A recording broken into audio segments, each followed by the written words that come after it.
Eu realmente, o Gabriel trouxe esse ponto, realmente, dependendo da mentalidade do time, isso influencia bastante. Mas eu tô com uma, uma, uma, uma opinião, agora se ela vai ser errada ou não, talvez vocês possam me dizer. Às vezes eu conversando com o Tafarel, eu vejo que o Chicano está muito embaixo. Por exemplo, se você comparar com os Estados Unidos, parece que os Estados Unidos está indo mais com uma constância legal e o México tentando se manter no patamar, porque muito mal consegue. Até os times tradicionais nem sempre estão ganhando mais os próprios campeonatos nacionais. Quem dirá agora a Conca Champions. E você vê, o time mexicano que foi o bola da vez é o Leão, que pouco tradição tem na Conca Champions.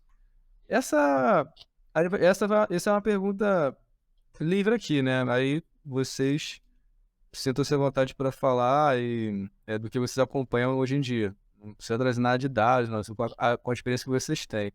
O, o, o futebol mexicano hoje continua superior à MLS? Assim, vocês acham que o futebol mexicano ainda é o superior da América do Norte? Porque por muito tempo era imbatível isso. E parece que a cada ano que passa, a MLS está galgando se já não conseguiu ali brigar ou superar. De fato, a MLS já deu esse start de ganhar a primeira Conca Champions em 20 anos. É, o futebol mexicano, é, ele vive, na verdade, uma crise que se vê na seleção, né? A seleção mexicana na última Copa não passou da primeira fase. Isso é relativo, não quer dizer que esse seja o motivo da crise, mas é, tem se revelado menos jogadores interessantes do que em gerações anteriores, no geral, no México. Tinha muita briga com relação ao trabalho do Tata Martino na seleção mexicana. E isso você consegue ver na Liga MX também. Como eu falei, talvez a MLS tecnicamente, em alguns times, né, não todos, já competia com a Liga MX. Faltava a parte fora a parte técnica, a parte de você competir para valer no campeonato, você acreditar que poderia ganhar.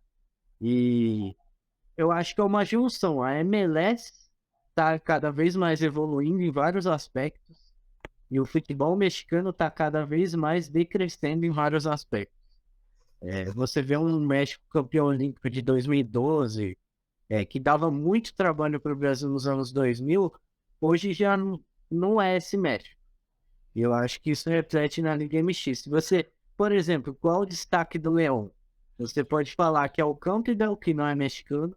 Você pode falar que é o Angel Mena, que é equatoriano. Se você fosse falar do Tigres, você ia falar do Gignac, que também não é mexicano. Então, eu acho que isso está interferindo. Tanto que hoje, se jogar Canadá, México e Estados Unidos, não é nem de perto a diferença que se tinha nos anos 2000. Hoje é uma disputa completamente igual, para não dizer que o México está atrás dos dois. Então, acho que é uma junção de todos esses fatores. Vou passar para o Mário, mas completando isso aí, reforçando na verdade. Você disse não tem, a base não tem sido muito boa, e de fato, antigamente, venceu o Brasil em 2012, né? A Olimpíada. E agora a base do México está muito baixa, consegue trazer grandes jogadores. Só para completar, James, o México ganhou do Brasil, né, de Dida, Alex, Ronaldinho Gaúcho na Copa das Confederações, tá? Só pra gente também em 99, exatamente. Isso aí. Ganhou daquele time, né? Sim. Ganhou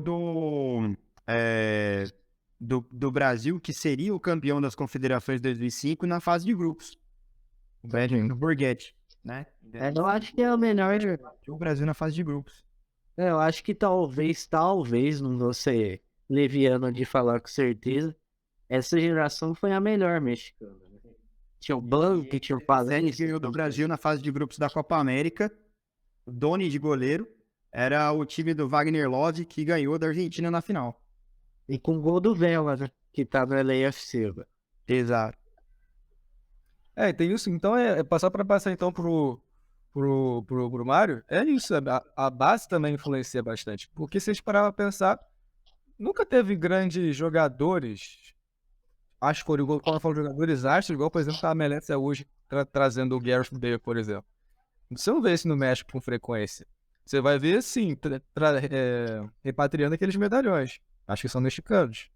Mas, como não tem a base sendo formada para trazer times competitivos, até vender os jogadores, como faziam anos atrás, isso também está influenciando no desenvolvimento ou na manutenção do campeonato mexicano. E eu fico até preocupado em relação a isso lá para daqui a 5 anos, caso isso não mude. Sim, com certeza. Eu vejo futebol mexicano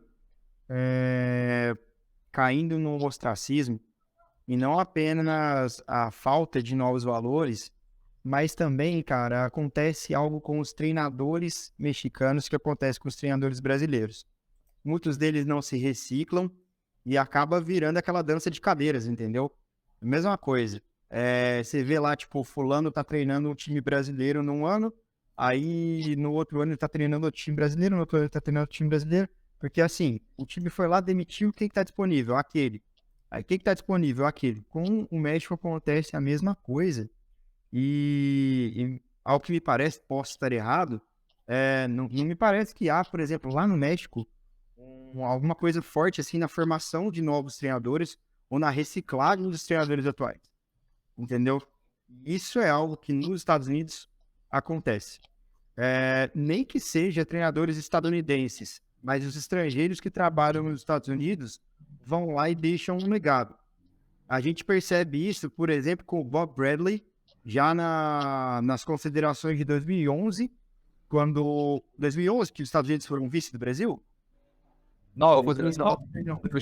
2011 teve confederação. 2009, né? O trabalho do Bob Bradley foi excelente e deixou ali um padrão de jogo na seleção dos Estados Unidos que os clubes passaram a copiar. Depois dele, se eu não estou enganado, vem o Klinsmann. Eu não lembro se era exatamente depois, né? Se foi já o próximo, mas contemporâneo ao Bradley, o Klinsmann. E o Klinsmann também traz um padrão de jogo para a seleção dos Estados Unidos bem bacana, que os clubes passam a copiar. Hoje, o atual treinador da seleção dos Estados Unidos, que já não é mais o treinador da Copa do Mundo, é o Diego... Não, desculpa. É o Anthony Hudson, e ele tem licença UEFA, sabe? O treinador do Los Angeles FC é o Cherundolo, que foi da seleção dos Estados Unidos há muito tempo e fez carreira no futebol alemão. É um treinador jovem, 44 anos, né? E você vê, tipo, uma galera nova que tá estudando e tá se reciclando. O técnico do Leão, apesar de jovem, ele não tem tanta bagagem, né? O técnico do Leão é o Larcamón, Nicolás Larcamón, ele é argentino. Ele parou de jogar com 22 anos por conta de uma lesão, né? E aí se tornou treinador de uns anos pra cá. Ele é mais novo que o Cherundolo, mas ele não tem tanta bagagem como jogador, como o Cherundolo tem. E o Cherundolo, desde que parou a carreira de jogador, ele começou a estudar e virou treinador, né? A gente tem diversos treinadores novos na MLS que os caras estão estudando constantemente, fazendo estágio na Europa, né? Eu não sei como está a situação dos técnicos mexicanos, acredito que haja, sim, treinadores que estão se reciclando e fazendo cursos, mas nos clubes medalhões ali, você vê muitos treinadores, eu não vou dizer obsoletos, acho que é uma maldade, mas que necessitam aprimorar os seus conhecimentos sobre futebol moderno. Só para reforçar esse teu comentário, e aí com base, a liga são 20 clubes, certo? Desses 20 clubes, 18 clubes, a Liga MX. Desses 18, 2 times não têm técnico no momento e 10 deles são estrangeiros.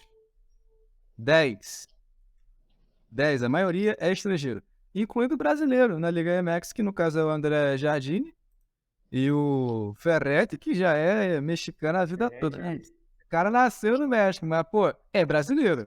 Sim, sim. Então, e o Tafarel falou que o técnico da seleção, né, argentino, Tata Martino. Então, assim, olha como é que... Olha esse jogo, a gente vai puxando. O México, de fato, tá numa situação onde a base de jogadores não é boa. a base de técnicos não é boa. Às vezes o Brasil reclama até de para reverter, né? Porque vou falar, não tem time, não tem jogador, não sei o quê, mas olha o México como é que tá a dificuldade. Mas dá pra fazer uma. Desculpa, mas é que dá pra fazer uma correlação, né? Do que o Lucas falou de como os Estados Unidos vê o esporte e da diferença, porque nos Estados Unidos talvez esse meio e fim do que é o esporte tem muito a ver com conhecimento. Lá tem muito a ver com o projeto, não querendo falar que nem o Luxemburgo, mas tem muito a ver com o projeto. E no Brasil, talvez igual ao México, o futebol, a maioria das pessoas não vê como algo de conhecimento. Vê como aquele, vamos lá e tem que ganhar. De que jeito? Não importa. A gente vamos e tem que ser assim. Tipo, não tem. Lógico, tô generalizando totalmente, né? Mas talvez no México aconteça muito que em algumas partes acontece no Brasil, em alguns lugares da América do Sul. Precisa se valorizar o estudo no futebol. E é algo que nos Estados Unidos está demonstrando ao longo do tempo a importância. E em outros lugares também. Acho que é bom ter a pitada sul-americana dessa parte do vamos ganhar, da parte emocional, mas às vezes se deixa muito de lado a parte do conhecimento. E é o que o Mário falou, de ter técnicos que façam curso, que se renovem. Às vezes o futebol é muito conservador na América Latina em alguns pontos. Cara, hoje o futebol é uma ciência, entendeu? E a gente ainda tem aqui na América do Sul, na América Latina, a cultura de que é chegar e fazer. Você sabe jogar bola? Entra e joga. E não é assim, entendeu? Você vê, tipo assim, jogadores extremamente talentosos que eles são indisciplinados, né? Tipo, o cara não sabe, por exemplo, né? Vamos fugir um pouquinho do tema, mas o Brasil, na sua última eliminação, os caras não sabiam guardar posição, mano. Ganhando o jogo 117 minutos, os caras subindo. E você vê que o México faz isso também, né? Agora, se você observar, por exemplo, os jogos dos Estados Unidos da Copa do Mundo, né? Os caras sabem guardar posição, os caras sabem, por exemplo, os caras sabem marcar em linha, certo? Quebrar a linha de passe. Então, vamos lá, fazem ainda com uma certa deficiência, porque é um futebol que, né, tá se aprimorando ainda, mas fazem, entendeu? E o nosso futebol, que eu julgo ser mais talentoso, o futebol latino em geral, é extremamente desobediente, taticamente, né? Ou sabe-se lá se tem tática para obedecer. Então, a gente tem um problema. A gente tem um problema real aqui no futebol sul-americano. Esse negócio de tratar o futebol como, eu vou lá e eu faço. Não é assim. Já faz quase 2 décadas que não é assim.